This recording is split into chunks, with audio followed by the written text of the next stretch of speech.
네, 잘 쉬고 오셨습니까? 자, 그럼 이어서 이번 시간에는 그 전치부, 그러니까 제가 맡은 부분이 이제 싱글 임플란트 쪽을 제가 얘기했는데요. 사실 구치부 쪽에 비해서 전치부 쪽을 좀 신경 쓸 게 많고, 또 전치부 쪽 얘기가 구치부의 대부분 다 통용될 수 있기 때문에 전치부 싱글 임플란트와 또 그에 따른 프로비저널 레스토레이션이라는 주제를 가지고 말씀을 드리도록 하겠습니다.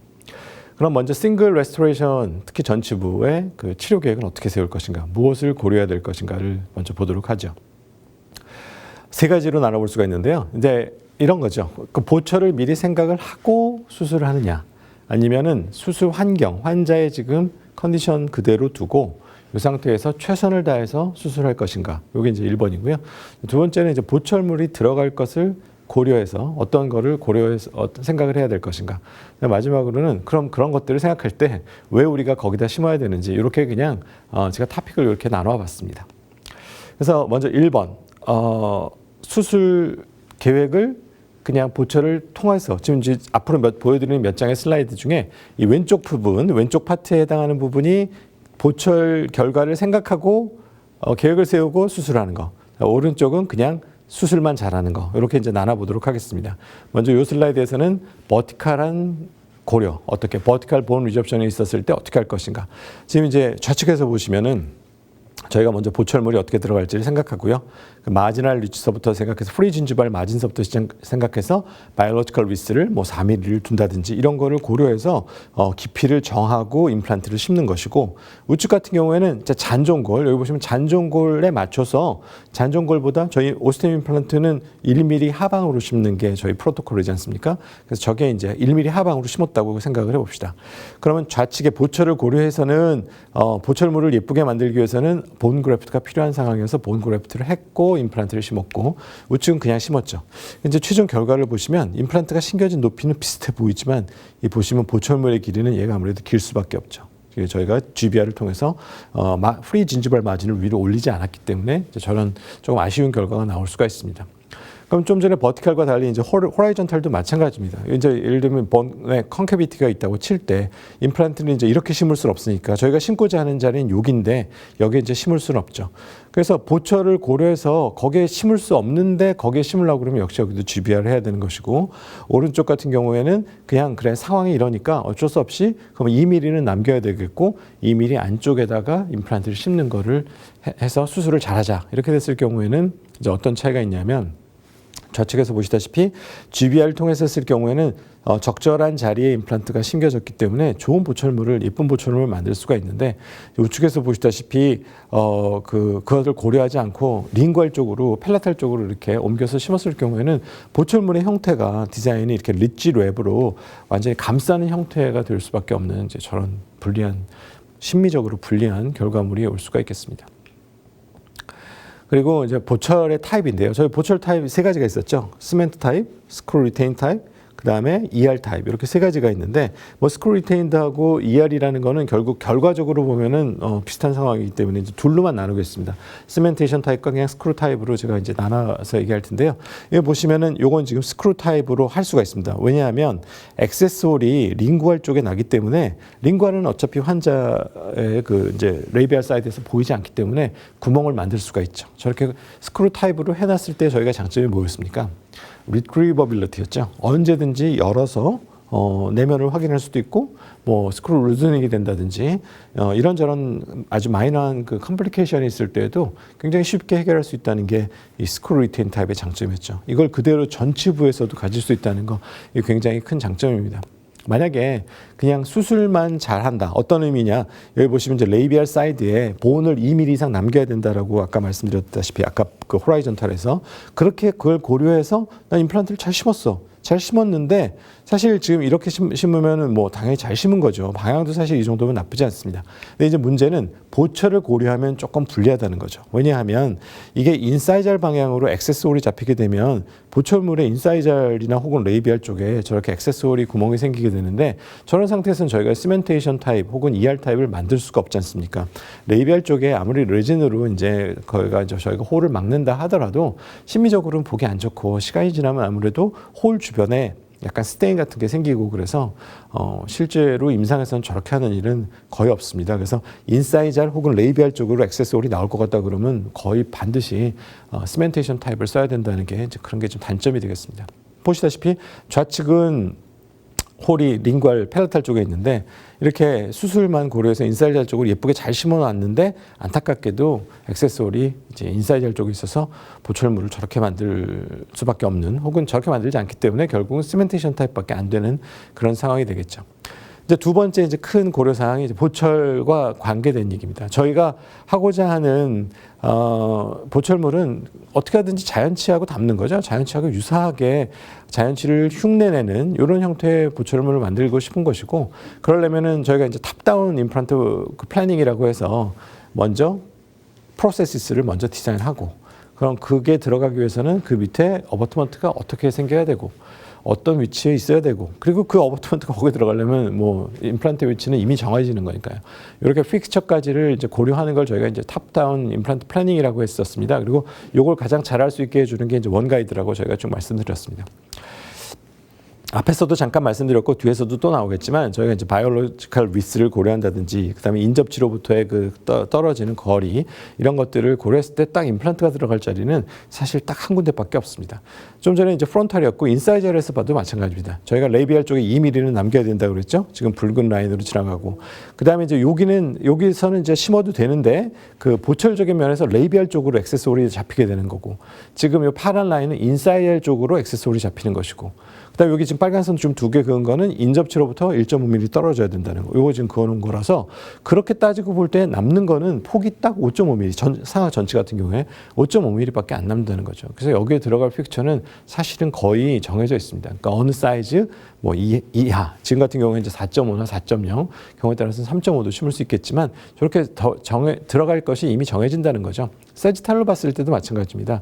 저희가 이렇게 약간 링괄 쪽, 펠라탈 쪽으로 액세서리 잡히게 하면 더 좋겠다고 말씀드렸지만 저희가 고려해야 될 게 뭐 여기 2mm 갭을 띄우고 그다음에 액세스하는 방향에 따라서 인클리네이션을 좀 정하는 거, 이런 것들이 결국은 보철적인 것을 고려하는 것이고, 그걸 고려했을 때 우리는 왜 그럼 저 자리에 딱 심어야 되느냐, 지금 보시는 딱 저 자리에 심어야 되느냐에 따라서 제가 그 몇 가지로 그 고려사항을 좀 열거해 봤습니다. 그래서 1번 바이올로지컬 리서부터 마지막에 프로세스 타입의 셀렉션까지 저 7개의 항목에 대해서 간략하게 한번 리뷰해 보도록 하겠습니다. 먼저 바이올로지컬 리스죠. 계속 아까 제일 첫 슬라이드에서부터 말씀드렸던 건데요. 4mm가 필요하다고 그랬는데 바이올로지컬 리스라는 거는 결국은 진지발 마지노부터 픽스처 탑까지의 그 두께를 얘기하는 것이고요. 저 부분이 왜 중요하냐면 이게 이제 본 리접션을 막아주고 뭐 이스테틱에 관여한다고 하는데, 실제로는 자연치에서의 그 어떤 그 박테리얼 인베이전에 대한 프로텍션 등 치아를 치경부에서 잘 잡아주는 이것이 임플란트 상에서도 일어나야 줘야 되기 때문에 저희가 그 공간을 제공해 줘야 되는 것이죠. 이제 그게 대략 구치부 3mm, 전치부 4mm 정도로 되어서 이 임플란트에 가까운 쪽, 이 어버트먼트 쪽에서는 주로 커넥티브 티슈 어태치먼트가 있고요. 그 위쪽으로 이제 에피셀리얼 어태치먼트로 구성되어 있는 것이 저 바이올로지컬 리스라고 하겠습니다. 보통 한 4mm 정도를 전치부에서 저희가 이제 요구하기 때문에 지금 보시면 이거는 프리마운트가 연결되어 있는 픽처인데요. 프리마운트에는 여러 가지 마킹 라인이 있는 거 선생님들 아시죠? 근데 그 중에 맨 위에 탑이 요게 4mm 정도 됩니다. 그래서 그 탑 쉘프의 하나 아래가 0.5mm 아래니까 거기서 3.5mm 기준으로 했을 때 선생님들이 요게 참고선으로 삼아서 임플란트 이제 가이드를 갖고 심으시면 뭐 별로 그럴 필요 없는데, 이게 가이드 없이 지금 이제 프리핸드 가지고 심을 경우에는 뭔가 가이드라인이 있으면 좋지 않습니까? 왜냐하면 지금 저 경우에도 임플란트의 탑이 보이지 않잖아요. 이미 저 본 아래로 내려갔고, 만약에 플랩리스 서저리 같은 경우에는 더군다나 보이지 않기 때문에 저렇게 프리마운트를 활용하시면 가이드라인을 활용하시면 좀 더 쉽게 그 바이올로지컬 리스를 부여할 수가 있습니다. 그리고 이제 두 번째는 이머전시 프로파일인데요. 지금 저 빨간 선으로 표시된 게 저기 이머전시 프로파일인데, 그 정의 자체는 그렇습니다. 임플란트 탑으로부터 저 인터널 타입 같은 경우에는 내면이겠죠. 임플란트의 탑 중에 내면으로부터 보철의 마진까지, 거기까지를 이은 선, 그걸 이제 이머전시 라인이라고 하고 이머전시 프로파일이라고 합니다. 그걸 연결한 건 이머전시 라인 되겠고 그 라인이 직선이 아니라 어떤 원형 내지는 S자를 그리면서 나오기 때문에 이제 저희가 그걸 프로파일이라고 얘기하는데요. 이게 굉장히 중요하죠. 왜냐하면 아까도 말씀드린 요 파트가 결국은 바이올로지컬 위스에 해당하는 곳인데 그 중에서도 바깥쪽 에피셀리알 어태치먼트 있는 그 부분을 저희가 이제 1에서 1.5mm를 진지발 하이퍼라고 부르는데 이 부분이 에피셀리움이니까 에피셀리알 어태치먼트가 이 부분은 약간 힘을 줘도 됩니다. 거기에 프레셔가 좀 가해져도 손상이 되지 않는데 그 아래 그 어태치먼트 부인 지금 여기에 해당하는 이 부위는 압력이 가해지게 되면은 여기 치은의 위축이 일어나게 됩니다. 다음 슬라이드 한번 보실까요? 여기는 치은을 압박하게 되면은 두께 손실이 한 2.5mm 이하가 되게 되면은 그 서큘레이션에 문제가 생기기 때문에 이 부분 같은 경우에 소프트 티슈가 진지바가 굉장히 안 좋은 영향을 받는다고 해서 이 부분에서는 압박을 가지 않도록 하기 위해서 저희가 어떻게 하죠? 컨벡스하게 되면 압박이 되겠죠. 그래서 그쪽은 컨케이브하게 나가고 그다음에 진지발 하이퍼 부위 이 부위에는 에피셀리움이니까 이쪽은 조금 압박을 해서 모양을 저희가 예쁘게 그래야 이머전시 프로파일이 이렇게 일직선으로 나오는 게 아니라 완만하게 약간 꽃봉오리처럼 밀고 나오는 부분, 이 부분을 고려했을 때 이 부분은 컨케이브하게, 이 부분은 약간 컨벡스하게 디자인하는 이 부분을 이제 이머전시 프로파일을 이야기하는 겁니다.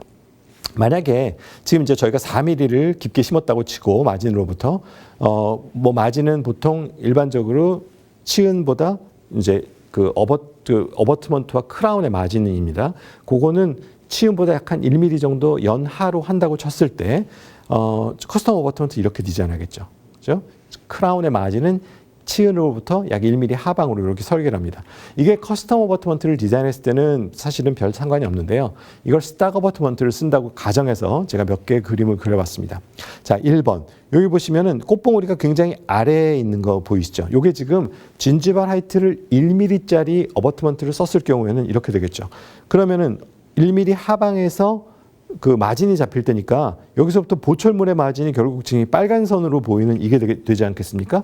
그러면 저 아래 고작 임플란트 탑으로부터 1mm 위에서부터 굉장히 넓어지는 곳에서 이렇게 벌려져서 나오니까 치은을 굉장히 많이 압박하게 되겠죠. 아래서부터 저희가 압박을 주면 안 되는 곳인데 그러니까는 굉장히 불리한 환경이 만들어지는 것이고요.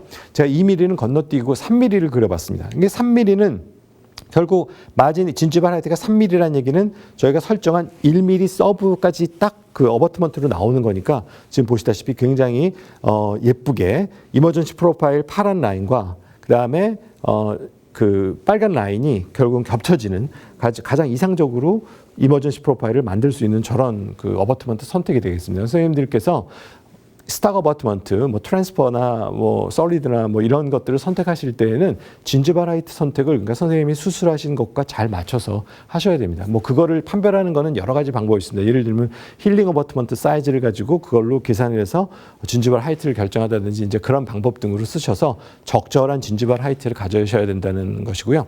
또 하나 이제 좀 과한 거 한번 설정해 봤는데 예를 들면 진지발 하이트가 5mm나 됐다. 이렇게 됐을 경우에는 크라운 모양이 굉장히 웃기게 되겠죠. 진지발 그 크라운의 마진이 치은 연상으로 잡히게 되고 그뿐이 아니라 이머전시 프로파일이 거의 없지 않습니까? 이렇게 날씬하게 나오니까. 그게 별로 좋은 것도 아니라는 거죠. 적절한 압박은 해줘야 되는데 그거 안 되기 때문에 보철물도 안 좋고 결과적으로 위생에도 안 좋은 저런 상황이 되겠습니다. 근데 그런 것들을 고려해야 된다는 거고요. 뭐 인접치로부터 1.5mm 떠야 되는 거는 뭐 너무 당연하니까 그냥 넘어가고 그다음에 픽처의 그 다이아미터는 어떤 게 적절한가? 아까 제가 한 4.5mm 그 부분 말씀드렸었죠. 왜냐하면 결국은 이것저것 빼고 나면 1.5, 1.5 빼고 뭐 그다음에 폭경 8mm에서 빼고 나면 남는 게 5.5밖에 안 됩니다. 그러니까 그 안에서 들어갈 수 있는 사이즈는 굉장히 한정적이고요. 또 하나는 저희가 임플란트가 심겨지는 게 결국은 CEJ로부터 한 3mm 정도 하방이 되어 있는데 지금 여기는 이제 7mm라고 되어 있지만 그 폭경이 서비칼 CEJ는 7mm 정도지만 이게 하방 3mm 하에서는 6.5mm 정도 됩니다. 그럼 6.5mm인데 바깥쪽에 레이비알 쪽에 한 2mm의 본을 남겨야 되니까 지금 6.5에서 2mm를 레이비알 쪽에 남기려면 임플란트 어디다 놔야 되죠? 여기다 놔야 되죠. 여기다 심어야 되지 않습니까? 그러면 6.5에서 2 빼면 4.5 정도 나오니까 대략 한 다이아미터 4.5 정도를 수용하는 게 적절하다. 뭐 이런 의미로 말씀을 드린 거고요. 또 하나 다섯 번째 고려해야 될 게 이제 이렇게 패스를 잡을 때 가능하면은 인접치랑 이렇게 잘 어울리도록 조화롭게 잡아야 되는 거. 예를 들면 상악 전치 같은 경우, 상악 1번 같은 경우에는 중앙은 중앙인데 살짝 에이펙스가 디스탈로 살짝 하게. 왜냐하면 이제 인사이시브 너브 캐날이 저기 지나가기 때문에 그거 살짝 피해주는 뭐 그런 정도 고려사항 그렇게 정도 고려해서 이렇게 심어주시면은 가장 아름답고 나중에 이제 보철물도 이쁘게 되겠죠. 그리고 진지발 리세션을 막기 위해서 제 2mm, 그 레이비알 쪽에 2mm 띄워야 된다. 안 띄우면 지금 보시는 것처럼 페이셜 쪽에 리세션이 나오게 되면 심을 때는 몰랐지만 시간이 지났더니 저렇게 리세션이 돼서 환자가 와서 컴플레인하고 그러게 되겠습니다. 이런 식으로 본이 2mm 이상 남지 않으면 어떤 상황이 왔을 때 본이 좀 녹더라도 이게 버텨줄 수 있는데 이게 2mm 이하가 되게 되면 완전히 스레드가 노출되는 저런 상황이 되게 되고 그럼 보철물 포함해서 치은 리세션도 오고 저런 것들을 꼭 막아줘야 된다. 이런 상황을 저희가 만들지 않아야 된다. 라는 의미가 되겠고요. 프로세스틱 타입. 저희는 ER 원한다 그랬죠. ER이나 혹은 스크루리테인 타입. 그렇게 원할 때는 뭐 인사이잘보다 펠라탈 쪽에다 이렇게 심어주는 거. 이렇게 임플란트 방향도 좀 고려해서 심어줘야 되고 이렇게 해서 심어줘야 지금 보시는 것처럼 링구알 쪽으로 펠라탈 쪽으로 액세서리 잡히는 이런 게 되겠습니다. 엑스레이 상에서 봐도 치축이 이렇게 인사이잘보다 안쪽으로 향할 수 있도록 저렇게 잡혀야 되겠고요. 그런데 이게 또 그렇게 하겠다고 너무 펠라탈 쪽으로 심게 되면 어떤 상황이 오냐면 아까 리치랩 크라운 디자인처럼 이게 똑같은 상황이 발생할 수가 있습니다. 크라운이 센터에서 크라운이 잡히는 게 아니라 레이비알 쪽으로 너무 많은 그 양을 넘어가야 되는 상황이 되면은 심미적으로 액세서리 펠라탈리스는 뭐합니까? 심미적으로 분리하면 그거는 벌써 거기서부터 불합격인데요. 그래서 그거는 좀 고려해 주셔야 됩니다. 그리고 시멘테이션 타입 같은 경우는 아까 초반에 지금 설명드린 것처럼 인사이잘 쪽으로 나오게 되면 사실 보철물을 만드는 데는 아무 문제가 없습니다. 그리고 환자도 심미적으로도 굉장히 좋습니다. 단지 메인터넌스에서 조금 불리해 줄 수 있다. 그런 거 좀 생각을 해 주시고요. 이렇게 나오죠. 이렇게 나오면 이건 이제 프로비저널이니까 인사이드 쪽에 이렇게 구멍이 있어도 그냥 레진으로 메꾸고 어느 정도는 지낼 수 있는데 이거 파이널 이렇게 해놓으면은 환자가 밥 먹다가 이게 레진 홀 빠져가지고 얼마나 황당하겠습니까? 이런 일은 없어야 되니까요. 하지만 이런 상황이 생겼을 때 특히나 상악 전치에 액세서리 인사이잘로 됐을 때에는 저희가 해결 방법이 사실 하나가 있습니다. 뭐였죠? 앵글드 드라이버입니다. 이렇게 생긴 앵글드 드라이버라는 특수한 형태의 드라이버를 사용하시게 되면 20도 정도의 각도 범위 내에서는 이게 꺾을 수가 있어요. 그래서 비록 임플란트 치축의 방향은 임플란트의 방향은 인사이잘인데 액세서리를 펠라탈로 살짝 꺾어서 만들 수 있는 이런 것을 활용할 수가 있어요. 지금 보시면 저거 어버트먼트가 지금 인사이잘 쪽에 있지 않습니까? 그러면 크라운도 당연히 인사이잘인데 액세서리를 인사이잘에다 안 내고 약간 펠라탈 쪽에다 내는 겁니다. 그럼 지금 보시면은 요게 이제 앵글 드라이버가 꽂혀 있는 건데 이 앵글 드라이버 원래 꽂힐 수가 없잖아요. 그러니까 일반적인 드라이버라면 꽂힐 수가 없잖아요. 인사이저 쪽에서 똑바로 들어가야만 그 헥스에 쏙 들어가게 되는데 지금 같은 경우에는 어떻게 이게 펠라탈에서 들어갔을까요? 이게 형태 때문에 그렇습니다. 여기 보시면은 일반적인 그 드라이버는 이렇게 스트레이트로 되어 있는데 얘는 이렇게 볼 형태로 되어 있어요. 여러 면을 가지고 있는 멀티 퍼셋의 그 구 형태로 되어 있기 때문에 20도 정도는 꺾어져서 들어가도 인게이지가 됩니다. 이런 특성을 활용하시게 되면은 비록 인사이절 방향의 임플란트 방향을 심었다 하더라도 좀 꺾어서 한 20도 정도 꺾을 수 있습니다. 요거 이제 그 오스템에서 나오는 세 가지 드라이버입니다. 일반적인 게 왼쪽에는 2.1짜리, 그다음에 이제 리페어로 나온 게 다이아미터 1.6, 좀 가늘죠. 리페어하는 용도는 구멍을 조그맣게 뚫어가지고 재 넣어서 이렇게 조일 수 있게 하느라고 했고, 요 지금 마지막에 보여드린 요거 1.25짜리가 이게 앵글드 드라이버이기 때문에 쟤는 아주 가늘게 들어가서 심지어 20도 정도 꺾어져서 들어갈 수가 있습니다. 자, 이제 그 가늘게 또 프로비저널 레스토레이션 잠깐 말씀드리겠습니다. 왜냐하면 전치부의 그 프로비저널 굉장히 중요하지 않습니까? 뭐 이 빼고 뭐 이 심고 그랬는데 그냥 보낼 수도 없고, 요거 이제 많이 쓰시는 에식스 리테이너라는 것이고, 발치한 치아를 활용해가지고 거기 위에 이제 옴니백 같은 거 찍어서 그렇게 붙여가지고 할 수 있는 거 있고, 그다음에 레진 치아를 하나 골라가지고 옆에 레진을 컴포지 레진 통해서 이렇게 붙여주는 거, 이렇게 붙여서 그냥 또 한동안 지낼 수 있는 이런 템퍼럴도 있을 수가 있겠습니다. 지금까지 말씀드린 건 이제 픽스처랑 연결되지 않은 거고요. 지금 보여드리는 요거는 이제 픽스처를 먼저 심었을 경우에 어버트먼트를 연결하는 거, 제일 많이 사용하는 거죠. 사실 템퍼럴 어버트먼트를 사용하고 그 위에 이제 쉘 크라운을 만드는 건데, 이제 여기에 지금 그 단점이라면 일단 쟤를 깎아야 되죠. 어버트먼트를 길이를 맞춰서 또 형태를 맞춰서 어버트먼트 수술 지금 막 끝났는데 거기다가 깎아서 만들어야 된다는 것도 단점이지만 이제 쉘과 저 어버트먼트 사이에 그 빈 갭을 메꿔야 되니까 거기 또 레진 채워넣고 또 지금 막 수술 끝나서 피도 막 묻어 나오는 이런 상황에서 저걸 갖다 펄리싱하고 이러는 거 굉장히 어렵습니다. 그런데 이제 원 가이드를 사용하신다면 이걸 미리 만들어 놓을 수 있죠. 비록 프로비저널 템퍼러리 어버트먼트를 사용할 거라 하더라도 그 쉘을 미리 사이즈를 거의 맞게만 맞춰 놓으면 그 안에 갭을 채우기가 훨씬 더 수월하니까요. 아니면 그러니까 PMMA를 어쨌든 이 쉘을 밀링을 해 놓는 거죠, 미리. 이런 방법도 있고 아니면 이렇게 PMMA 프로비저널 브릿지 같은 거를 미리 만들어 놓을 수 있습니다. 그리고 사용하는 거는 템퍼러리 어버트먼트를 쓰는 게 아니라 트랜스퍼 어버트먼트를 사용하는 거죠. 그랬을 경우에는 미리 만들어 놓은 어버트먼트를 지금 바로 수술 끝나자마자 이렇게 연결할 수도 있습니다. 그래서 그렇게 할 수 있는 방법 4가지를 제가 이렇게 표로 한번 만들어 봤는데요. 먼저 미리 만들어진 prefabricated provisional restoration 사용하는 거는 2가지 방법이 있습니다. 커스텀 어버트먼트를 쓰고 PMMA를 하는 거. 두 번째는 스탁 어버트먼트 쓰고 PMMA 만들어 놓은 거 하는 거. 그 다음에 이제 두 번째 카테고리는 난 그런 거 준비 안 돼 있어. 그냥 어떻게 하다 보니까 수술했는데 이 환자한테 템포러를 만들어줘야 되겠는데 나는 디지털 장비가 좀 가지고 있어. 이랬을 경우에 사용하는 2가지 링크를 사용하는 것을 간략히 말씀드리겠습니다.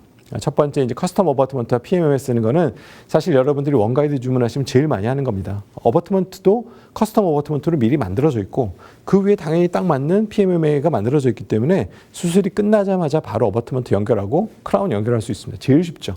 돈이 좀 들어서 그렇지. 그죠? 커스텀 어버트먼트 비용이 들지 않습니까? 그러니까 그게 조금 하나 단점이라면 단점이지만 환자도 좋고 의사 입장에서도 수술하면서 일이 훨씬 줄어듭니다. 그냥 수술하고 그냥 커스텀 연결하고 어버트먼트 크라운 세팅하면 되니까 일이 굉장히 쉽죠. 두 번째는 스탁 어버트먼트를 쓰는 건데요. 요거는 원가이드 설계 단계에서부터 스탁 어버트먼트를 쓸 수 있는 조건이어야만 가능합니다. 예를 들면 이런 경우입니다. 지금 저 환자 같은 경우에 제가 수술 그 플래닝 단계에서 이미 이 환자는 지금 뭐 여러 가지 갭이라든지 인터 오클루잘 디스턴스라든지 이런 게 커스텀 말고 그냥 스탁 어버트먼트를 써도 충분히 크라운이 디자인이 되겠다라는 거를 알 수 있는 상황이었고요. 그랬기 때문에 스탁 어버트먼트를 쓰기로 했습니다. 왜냐하면 커스텀을 쓰려면 저 경우에는 좀 2개를 만들어야 되잖아요. 그러니까 비용도 많이 나오고 그러니까 트랜스퍼 어버트먼트를 일단 써서 템포러리로 쓰다가 나중에 이제 파이널 단계에서 커스텀을 그때 만들면 되니까 그렇게 설계를 하신다면 이 방법을 사용하실 수가 있습니다. 이렇게 해도 상당히 예쁘게 나오고요. 이건 뭐 쉘이 아니라 그냥 그 트랜스퍼 어버트먼트에 딱 맞춰서 이미 제작된 PMMA이기 때문에 뭐 손댈 게 없습니다. 그냥 트랜스퍼 어버트먼트 연결하시고 그냥 PMMA 세팅하시면 됩니다. 지금 보시는 것처럼 상당히 심미적으로 지금 이제 이거 다 같은 날이거든요. 이거 지금 이렇게 환자 수술하는 날 내원해서 발치하고 임플란트 심고 트랜스퍼 어버트먼트 연결하고 그리고 그 지금 쉘 크라운 PMMA 만들어 놓은 거 연결한 상태입니다. 이 불과 이렇게 왔다가 1시간 반 정도 후에 이 정도의 상태로 환자가 이제 갈 수 있는 거죠. 굉장히 이런 면에서 좋은데 이런 거 준비 못 해놨다. 그랬을 경우에 이제 사용할 수 있는 방법 하나 좀 말씀드려 보겠습니다. 그래서 이제 제가 이걸 갖다 온사이트라고 얘기를 해놨는데 이제 수술 끝났어요. 이럴 때 쓸 수 있는 방법은 링크인데 오스템에서 나온 링크는 2가지가 있습니다. 하나는 이제 세렉용이라고 해서 지금 보시는 T-베이스용 링크가 있고요. 요걸 썼을 경우에는 여기에 맞는 그 어버트먼트 이게 오스템에서 출시되어 있거든요. 오스템에서 나와 있기 때문에 요걸 쓰시고 요 소프트웨어를 쓰시게 되면 지금 보시는 것처럼 한 30분 기다리는 환자가 30분 정도 기다리면 이 윗부분이 완성이 됩니다. PMMA를 밀링하니까요. 그래가지고 요 링크에다 붙이면은 환자가 그냥 바로 갈 수 있죠. 근데 요 링크 같은 경우에는 아까 제가 왜 진지바라이트 앞전에서 말씀드렸었죠. 이 진지바라이트가 얘는 한정이 되어 있습니다. 딱 1mm예요. 0.8인가? 1mm 정도밖에 안 되기 때문에 이 컴프레션이 좀 심합니다. 진지발 쪽에. 그래서 그런 부분에 있어서 컴플레인이 좀 있거든요. 근데 얘는 종류가 한 종류밖에 안 나오기 때문에 오스템에서는 이거를 퍼블릭 B라고 하는 형태의 링크를 출시했습니다. 여기는 진지바라이트가 보시는 것처럼 4단계가 있습니다. 1mm서부터 4mm까지 있어서 저희가 그 진지발 그 이머전시 프로파일과 혹은 바이올로지컬 위스를 고려해서 적절한 사이즈를 저희가 고를 수가 있어요. 그러니까 훨씬 더 유리해지겠죠. 그래서 그걸 사용하는 경우 한번 보여드리겠습니다. 이렇게 수술 끝나자마자 스캔 바디 연결해가지고 디자인상에서 이렇게 골라서 적절한 사이즈 골라서 만드는 겁니다. 수술 끝나고 바로 지금 연결한 건데 뭐 형태나 사이즈가 이렇게 커스텀 같이 이렇게 예쁠 수는 없겠지만 그래도 최소한 손으로 하는 것보다 훨씬 예쁘고 훨씬 환자에게도 좋고 저희도 시간 적게 걸리면서 좋은 PMMA를 가지고 만든 프로비저널이기 때문에 상당 기간 동안 안정적으로 사용할 수 있다는 장점이 있습니다. 자, 그럼 저는 여기까지로 물러나도록 하고요. 이제 다음번 그 수요 보철 시간서부터는 배정인 원장님께서 아주 복잡하지만 저는 제가 지금 한 건 굉장히 단순한 거고 좀 더 멀티플하고 좀 더 이덴츄러스한 그런 케이스에서 어떻게 대처하는지 어떻게 원가이드와 그리고 CAD/CAM을 잘 사용할 수 있는지에 대한 좋은 강의가 있을 거라고 생각되고요. 배정인 원장님의 강의가 몇 차례 있고 12월 말 부분에 마지막 시간에 배정인 원장님하고 저하고 같이 와서 한번 이렇게 서머리도 좀 하고 리뷰를 하는 그런 시간을 갖도록 하겠습니다. 그럼 저는 12월 말에 다시 만나 뵙도록 하겠습니다. 감사합니다.